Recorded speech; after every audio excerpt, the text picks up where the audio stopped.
The champagne glass paused halfway to the woman's lips as she looked James Mitchell up and down with the kind of disdain usually reserved for something unpleasant stuck to the bottom of a shoe, her perfectly manicured eyebrows arching as she turned to her companion and said in a voice deliberately loud enough to carry across the first-class cabin, "I don't understand how just anyone can afford first class these days. The standards have really gone downhill." James, settling into seat 1A with his worn leather messenger bag and simple navy sweater, felt the familiar weight of judgment settle over him like a heavy coat, and he caught the flight attendant's uncomfortable glance, saw her open her mouth as if to say something before thinking better of it and hurrying toward the galley, leaving him alone with the stares of the other first-class passengers who had all turned to assess whether he truly belonged among them. The woman who had spoken, draped in what James recognized as this season's Chanel with diamonds glittering at her throat and wrists, leaned closer to her companion and continued in that same deliberately audible stage whisper, "I mean, look at that bag. It's practically falling apart. And those shoes. My gardener dresses better than that. Maybe he's using miles or got some kind of upgrade mistake." Her companion, a silver-haired man in an expensive suit, chuckled and nodded, his eyes sliding over James with casual dismissal before returning to his tablet. And James felt something twist in his chest. Not anger, exactly. He'd learned long ago that anger at every slight would consume him entirely, but a deep, bone-tired weariness at how predictable this all was. How the color of his skin combined with his deliberate choice to dress simply meant that people like this woman would always assume he didn't belong, would always need to comment, to establish the hierarchy, to remind him that in their world he was the interloper. He could have told them that his falling-apart messenger bag was a gift from his late father, a professor who had carried it for 30 years and passed it to James with the instruction to fill it with purpose rather than pretension, or that his sweater had cost $12 at Target because he'd long ago stopped caring about impressing strangers with clothing labels, or that the shoes they mocked had walked him through some of the poorest neighborhoods in America, where he built schools and community centers and health care clinics, because that's what he did with the fortune he'd built from nothing. But James had learned that explanations were rarely heard over the noise of prejudgment, so instead he pulled out his laptop, opened the quarterly report from the Mitchell Foundation, and tried to focus on the numbers showing how many children had received scholarships this year, how many families had accessed free medical care, how many communities had been transformed by the investments his foundation had made in places that venture capitalists and hedge funds considered too risky, too poor, too black and brown to be worth their attention.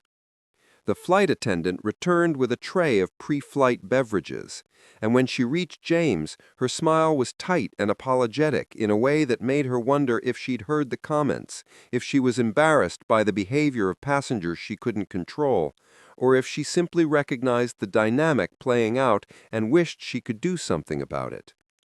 "Champagne, sir, or perhaps orange juice?" He smiled at her, the genuine smile that had disarmed boardrooms full of skeptical investors and charmed donors into opening their checkbooks, the smile that said, "I see you're trying to make this better, and I appreciate it." "Water would be perfect, thank you." As she poured his water, the Chanel woman flagged her down with an imperious gesture, her voice dripping with false concern. "Excuse me, but I noticed that gentleman," she gestured toward James without looking at him, as if he were an object rather than a person 3 feet away, "seems to be in first class, and I just wanted to make sure there hasn't been some kind of error with the seating, because I specifically paid for first class to avoid having to deal with, well, you know, certain situations." The flight attendant's face went through several expressions in rapid succession: shock, discomfort, anger, and finally a kind of professional mask that smoothed away all emotion as she said carefully, All passengers in this cabin have valid first-class tickets, ma'am. I can assure you there's been no error." But the woman wasn't satisfied, her voice rising slightly as other passengers now openly watched the confrontation unfold. "Well, I'd like to see a supervisor because this is unacceptable. I pay premium prices for premium service, and part of that premium is knowing that I'm traveling with a certain caliber of people." The words hung in the air, naked in their implications, and James saw several other passengers shift uncomfortably, saw a younger man across the aisle open his mouth as if to object before his wife grabbed his arm and shook her head. And he recognized that moment of conflict, the calculation people made between speaking up and avoiding confrontation, between doing what was right and doing what was easy. Before the flight attendant could respond, a voice came from behind them, calm and carrying an authority that made everyone turn to look. "Is there a problem here?" The speaker was the pilot, Captain Rodriguez, a woman in her 40s with salt and pepper hair pulled back in a neat bun and the kind of command presence that came from flying jumbo jets through storms and emergencies for 20 years. And she stepped into the first-class cabin, with her eyes moving between the flight attendant, the complaining passenger, and James, clearly assessing the situation with the rapid judgment pilots develop for identifying threats and problems. The Chanel woman immediately shifted her posture, assuming that someone in authority would naturally take her side. "Yes, Captain, thank you for coming. I was just expressing my concern that there seems to be a seating error. This man clearly doesn't belong in first class, and I think it would be better for everyone if he were moved before we take off." Captain Rodriguez looked at James, really looked at him, and he saw the moment of recognition flash across her face, the slight widening of her eyes that told him she knew exactly who he was, but she kept her expression neutral as she turned back to the woman. "Ma'am, can I see your boarding pass, please?" The woman fumbled in her designer purse, clearly not expecting to be the one put on the spot, and handed over her boarding pass with an impatient huff. Captain Rodriguez studied it for a long moment before looking back at the woman with an expression that had gone cold. "Mrs. Whitmore, I see you're seated in 1D, which is indeed a first-class seat on this aircraft.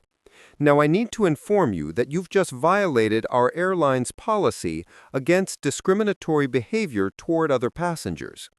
The gentleman you're complaining about is Mr. James Mitchell, and his ticket is not only valid, but he's actually the reason this airline can afford to fly this route at all."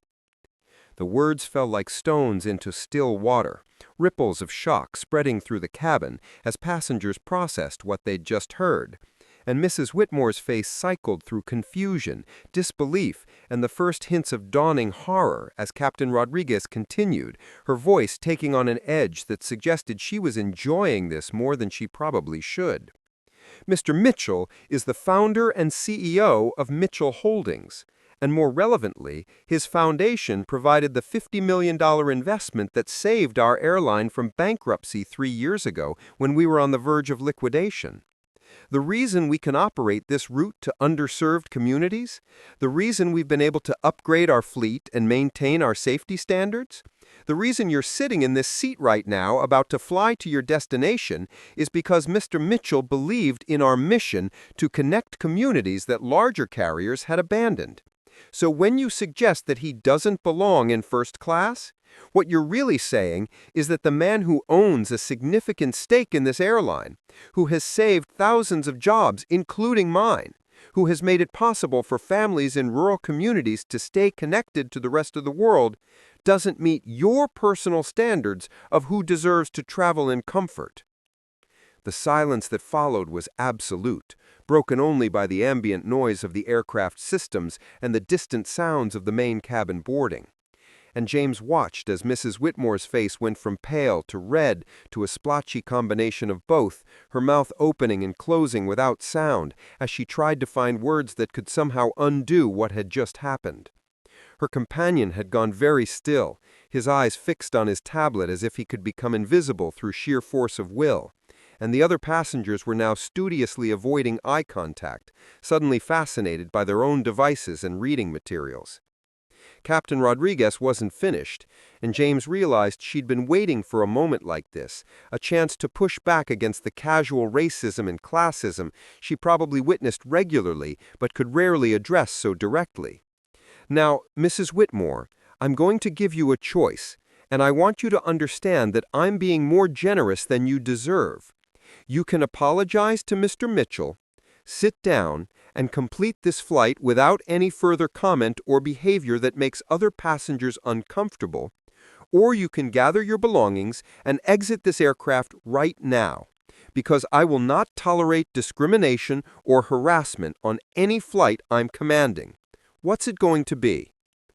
Mrs. Whitmore looked around desperately, perhaps hoping someone would come to her defense or acknowledge that she was being treated unfairly, but found only the studious avoidance of people who recognized they were witnessing someone face the consequences of their own actions and wanted no part of it. When she finally spoke, her voice was small and tight, all the earlier bravado and confidence stripped away. "I apologize. I was out of line." Captain Rodriguez tilted her head slightly, her expression suggesting the apology was insufficient but acceptable. "The apology isn't for me, ma'am." She turned to James, and he could see the war playing out behind her eyes, pride battling with self-preservation, the ingrained belief in her own superiority struggling against the reality that she'd miscalculated badly and was now facing consequences she'd never expected. "Mr. Mitchell, I apologize for my comments. They were inappropriate and disrespectful."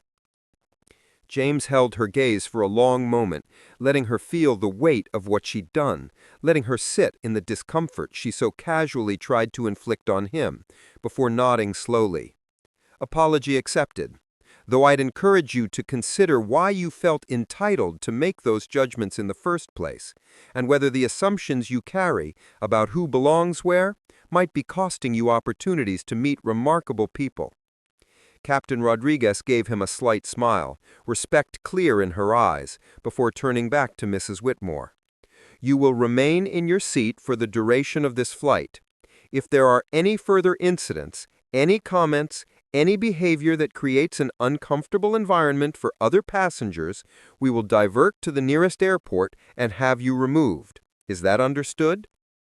Mrs. Whitmore nodded mutely, and Captain Rodriguez turned to leave, pausing beside James's seat to say quietly, "It's an honor to have you aboard, Mr. Mitchell. Your foundation's support has meant everything to this airline and the communities we serve. Thank you." As the captain returned to the cockpit and the cabin slowly returned to normal activity, James noticed something shifting in the atmosphere around him. Passengers who had avoided eye contact now offered small smiles or nods of acknowledgement, and the young man across the aisle leaned over to say, "That was incredibly gracious of you, sir, more gracious than she deserved." James smiled and opened his laptop again, returning to the work that actually mattered, the reports showing lives changed and communities lifted up and opportunities created in places that people like Mrs. Whitmore never even thought about. As the plane pushed back from the gate and the flight attendant ran through safety procedures, he thought about how wealth was supposed to be a shield against this kind of treatment, how people assumed that success and money would finally buy respect and belonging. But the truth was more complicated, because no amount of money could change the color of his skin or override the assumptions that people made in the split second before they knew anything else about him. The difference was that now he had the resources and the platform to push back, to create change, to build systems and institutions that didn't wait for wealthy people to be magnanimous, but instead demanded justice and equity as foundational principles. The plane lifted into the sky, and James looked out the window at the city falling away beneath them, thinking about all the routes this airline now flew to communities that had been abandoned by the big carriers, all the jobs that had been saved, all the connections that had been maintained. And he felt that familiar sense of purpose that had driven him since he was a kid in a neighborhood not unlike the ones his foundation now served, watching planes overhead and dreaming of where they might go. Let's talk about what really happened in that cabin, because this story isn't just about a racist woman getting her comeuppance. It's about the invisible labor that successful people of color have to perform every single day just to exist in spaces where they've earned the right to be. James Mitchell didn't owe anyone an explanation of his success or his wealth or his right to sit in that first-class seat. But the assumption that he needed to prove himself was baked into every interaction from the moment he stepped onto that plane. Think about that for a second. Here's a man who literally saved an airline from bankruptcy, who created opportunities for thousands of people, who has transformed communities through his foundation's work, and yet the first response from a stranger was to question whether he belonged, to assume that his presence was an error that needed to be corrected. That's the exhausting reality of racism. It doesn't matter what you achieve, or how much you give back, or how many lives you touch. There will always be someone who looks at you and sees only skin color, only their own prejudiced assumptions, only a threat to the exclusive spaces they believe belong to people who look like them.